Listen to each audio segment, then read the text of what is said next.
What up, guys? Welcome back to the channel.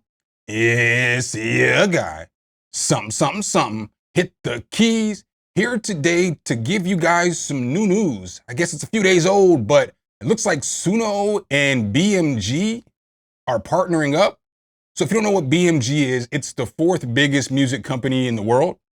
So now they are teaming up with Suno. Let's go ahead and take a look here at this article. Suno times BMG.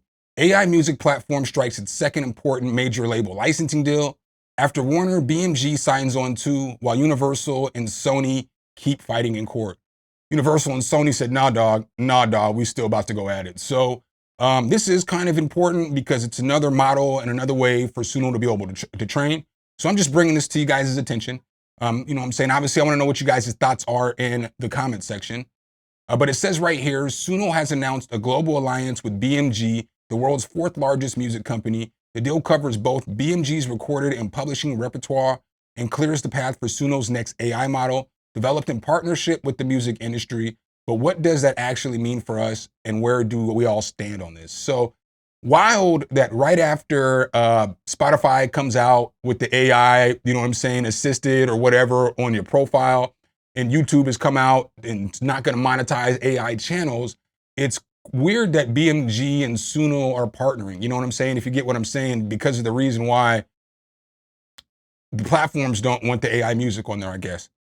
So Suno times BMG, what does the deal actually cover? According to the joint press release, the deal ensures BMG artists and songwriters get compensated for the use of their music and training in Suno's models, both retroactively and going forward. Here's the key parts. Only artists who actively opt in will have their music licensed to Suno at all. An opt-in model that covers both training data and user-generated outputs.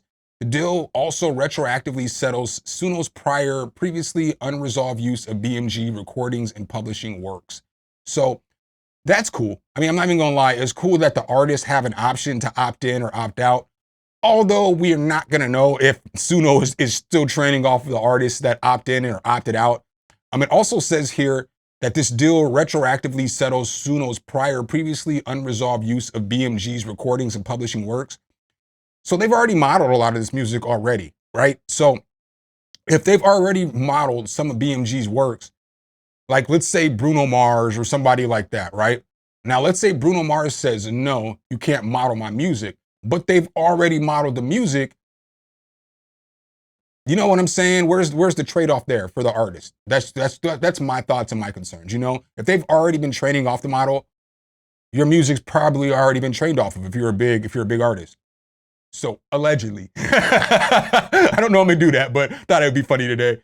BMG's roster includes names like Jelly Roll, Jason Aldean, Lainey Wilson on the label side, plus Mick Jagger and Keith Richards, Bruno Mars, Diane Warren, and John Legend on the publishing side, along with rights tied to Tina Turner, Paul Simon, and Motley Crue. Whether and how many of these artists actually opt in is a completely different question. Guy Siri, Madonna's manager, whose catalog sits with Warner, recently made it publicly clear that his client will never license her music for AI training. I understand that. Madonna's a GOAT. So here's kind of what I wonder, right? Before we get on. So the artists have to opt in. But what if you're like Bruno Mars or John Legend and they own your publishing? So they own your publishing.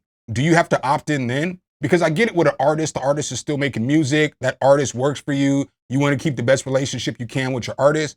But like if John Legend ain't one of your artists, but you just own his music catalog, does he get to say, no, I don't want them to train off my music catalog? Or since you own the music and the publishing, are you just going to let them model off of whatever you guys own? That's kind of what I want to know about that, you know? Because this doesn't answer it. And, you know, the press report and everything that they put out doesn't answer it either. So it says, this deal fits into a bigger movement. BMG follows up in the footsteps of Warner Music Group here, which already reached a global settlement with Suno back in November 2025, including a full resolution on all ongoing copyright lawsuits at the time. Universal Music Group and Sony Music, the world's two biggest rights shareholders, remained locked in an active lawsuit against Suno that started in 2024, accusing the company of willful copyright infringement on almost all a manageable scale. So again, it's, you could see UMG and Sony Music. It doesn't look like they about to budge on this one. They want all the smoke with Suno, you know. So just on July 30th, Jimla scored a win against Suno at the Munich Regional Court, the first European court ruling on AI training of its kind. The ruling requires Suno to pay licensing fees for use of Jimla's repertoire, which covers more than 1,000 members. That BMG announced its own licensing deal just days later is probably not a coincidence. So again, this whole situation to me is so weird because it's like you got music companies in Europe suing and winning. You got, music companies in America suing, but then you got other music companies jumping in. So it's kind of like, I don't know what's going to be the end result of this, obviously. So it says watermarking, download limits, and new principles. Shortly before the BMG announcement, Suno CEO Mike Schulman had already revealed the platform would adopt audio watermarking and fingerprinting technology, so AI-generated songs stay identifiable on other platforms too. New download limits are also coming, aimed at curbing mass distribution of AI songs across streaming services and cracking down on streaming fraud. In the same blog post, Schulman laid out a set of principles meant to guide Suno's mission, build the future of music.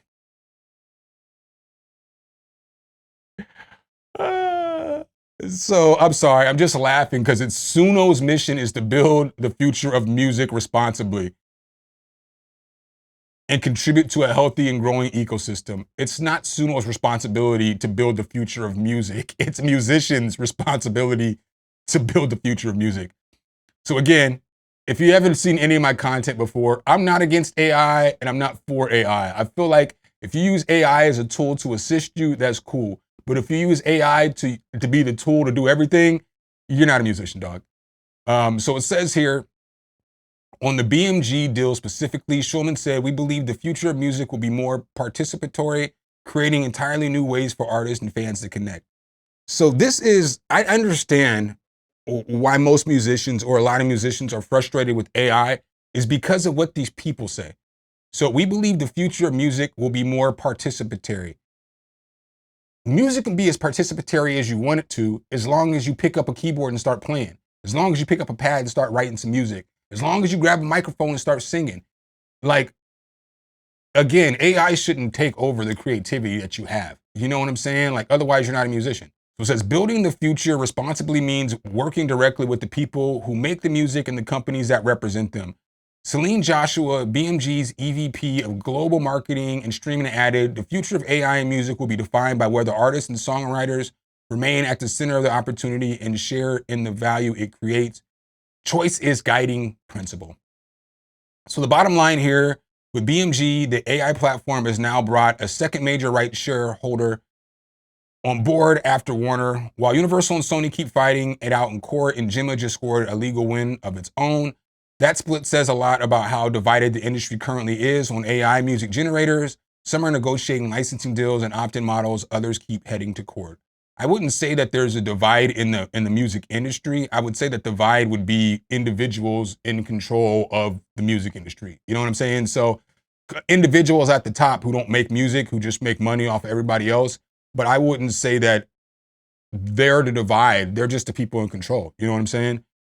So whether opt-in models like BMG actually convince enough artists to feed Suno's future models with meaningful licensed material remains to be seen, especially with influential managers like Guy Oseary publicly making it clear their artists are holding firm on this. We'll obviously keep you posted, as more comes. So shout out to Gear News for the article. You guys know my thoughts. I talk about AI all the time. I've done sponsored AI videos. I always stay consistent with everything that I say. You can't just use prompts. You gotta take these samples, chop them up. You just can't prompt music and call yourself a musician. So I know that's not all this article was about. I want to know in the comment section what you guys think as another music company signs on with Suno to feed their modeling system. Let me know what you guys think in the comments. Again, I'm not for or against AI. It's a tool that we have now, so you can either choose to use it or you can choose not to use it, but use it the right way. So make sure if you guys do like this content though, you drop a whole elbow on that like button, hit subscribe and that notification bell so every time I bring you guys a new video, you can be the first to see. I appreciate you guys' time as always. and I'll catch you in the next one. Peace.